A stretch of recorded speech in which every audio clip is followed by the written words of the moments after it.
Ultimate English speaking कोर्समध्ये तुमचं स्वागत आहे.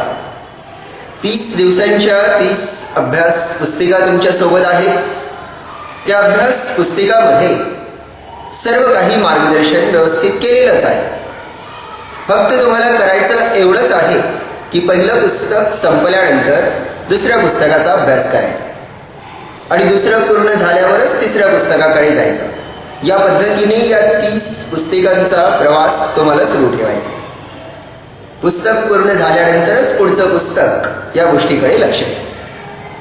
अभ्यास पुस्तिकामध्ये तर मार्गदर्शन केलेलं आहेच, शिवाय या DVDच्या माध्यमातून थोडीशी माहिती मी तुम्हाला देत आहे.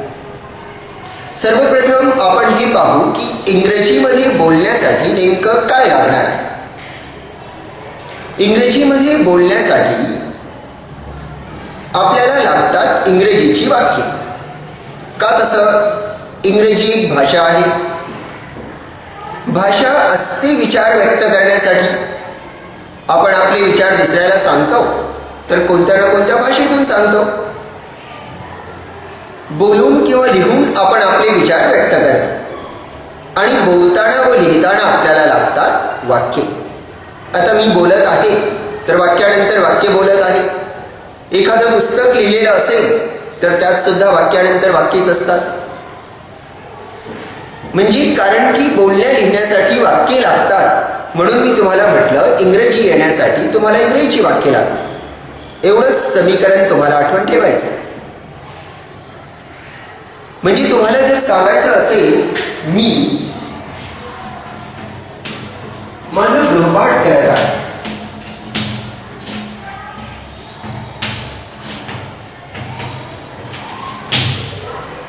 आता हे तुमचे विचार किंवा हे तुमचं वाक्य तुम्हाला एखाद्याला सांगायचं असेल तर मराठीमध्ये तुम्ही असं सांगता त्याला. हीच वाक्य जर तुम्हाला इंग्रजीमध्ये बोलायचं असेल तर तुम्हाला ती वाक्य इंग्रजीत यावं लागेल. म्हणजे कोणतीही भाषा येण्यासाठी त्या भाषेची वाक्य यावी लागतात. हीच वाक्य हिंदीमध्ये तुम्हाला येत असेल तर तुम्ही हिंदीमध्ये बोलता.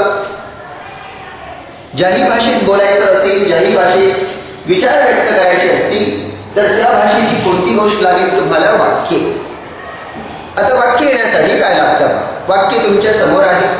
हे वाक्य तुम्हाला जर इंग्रजीत म्हणायचं असेल तर सर्वप्रथम तुम्हाला त्या वाक्यातले सगळे शब्द इंग्रजीमध्ये यावे लागतील. म्हणजे वाक्य येण्यासाठी एक गोष्ट असते शब्द आणि दुसरी गोष्ट असते रचना. कारण शब्दांचा जो क्रम इथे आहे तो सेम तसाच क्रम इंग्लिशमध्ये सुद्धा असेल असं नाही. इंग्रजीचा क्रम वेगळा असू शकतो. त्याच्यामुळे शब्दांच्या जोडीलाच वाक्यरचना पण तुम्हाला लागते. वाक्यरचना या संचामधून तुम्ही अगदी सोप्या पद्धतीने शिकता.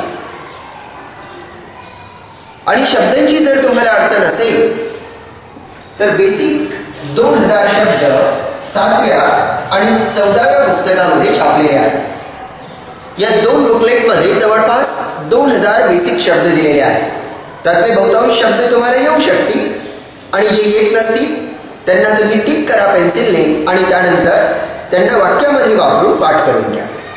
कसं करायचं त्याबद्दल थोडीशी माहिती देईन मी पुढे. सध्या माझ्या सांगण्याचा अर्थ तुम्हाला शब्द लागतात आणि शब्दांच्या जोडीला त्यांची वाक्यरचना लागते. समजा हे वाक्य तुम्हाला इंग्रजीत म्हणायचं असेल तर वाक्यरचना असते पहिल्यांदा हा शब्द घ्यायचा, दुसऱ्यांदा शेवटचा शब्द घ्यायचा, तिसऱ्यांदा त्याच्या आधीचा घ्यायचा आणि चौथ्यांदा उरलेले शब्द घ्यायचे. म्हणजे बेसिक वाक्य 3 शब्दांचं आहे. मधले जर 2 शब्द नसते आणि हे एवढंच वाक्य आलेलं असतं मी करत आहे तरी सुद्धा तुमचं वाक्य झालं असतं मी करत आहे एवढं वाक्य. मध्ये आलेले जे 2 शब्द आहेत ते एक्स्ट्रा शब्द आहेत, ते पुढे येतील. वाक्ये 4 प्रकारची असतात.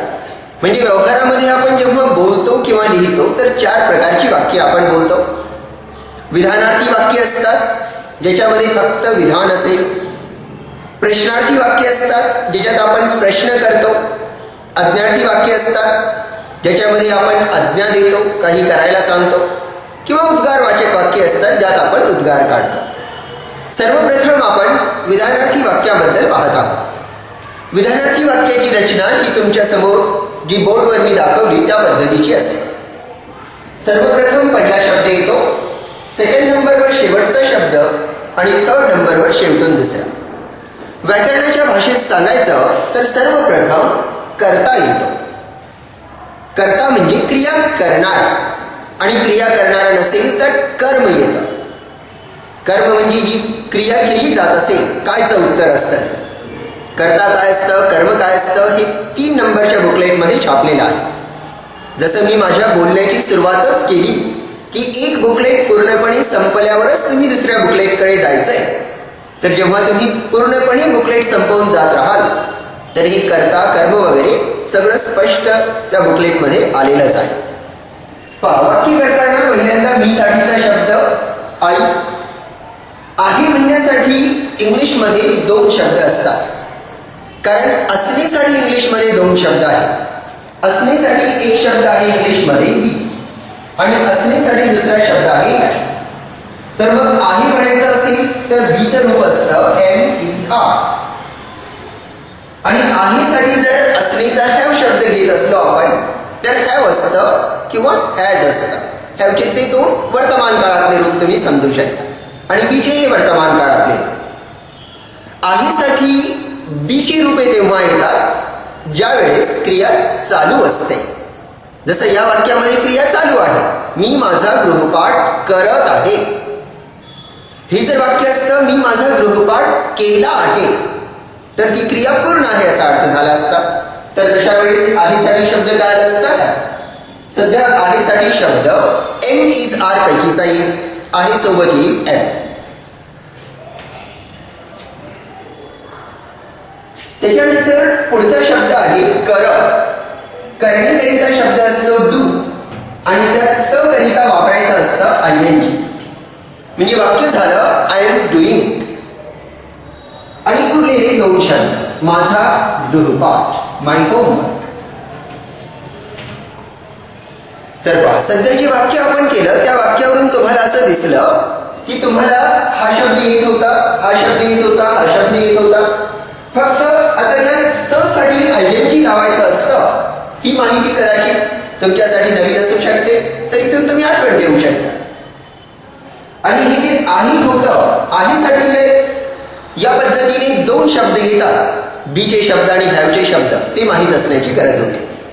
म्हणजे तुम्हाला माहीत असलेल्या शब्दापासून वाक्य बनविण्याकरिता लागणारी वाक्यरचना या पद्धतीची असणार आहे. सुरुवातीलाच पहिल्या आणि दुसऱ्या या 2 बुकलेटमध्ये 3 चार्ट शिकवलेले आहेत. त्या 3 चार्टमध्ये भरपूर वाक्यरचना सुरुवातीला आलेल्या आहेत. त्या सर्व वाक्यरचना चार्टमध्ये वाक्यात वापरून तुम्हाला लिहायच्या आहेत. म्हणजे इंग्लिशचं उदाहरण लिहायचं. वाटल्यास त्या उदाहरणाला समोर ठेवून तुम्ही इतर वाक्यांचा सराव करू शकता. आणखी एक उदाहरण देऊन मी तुम्हाला दाखवतो.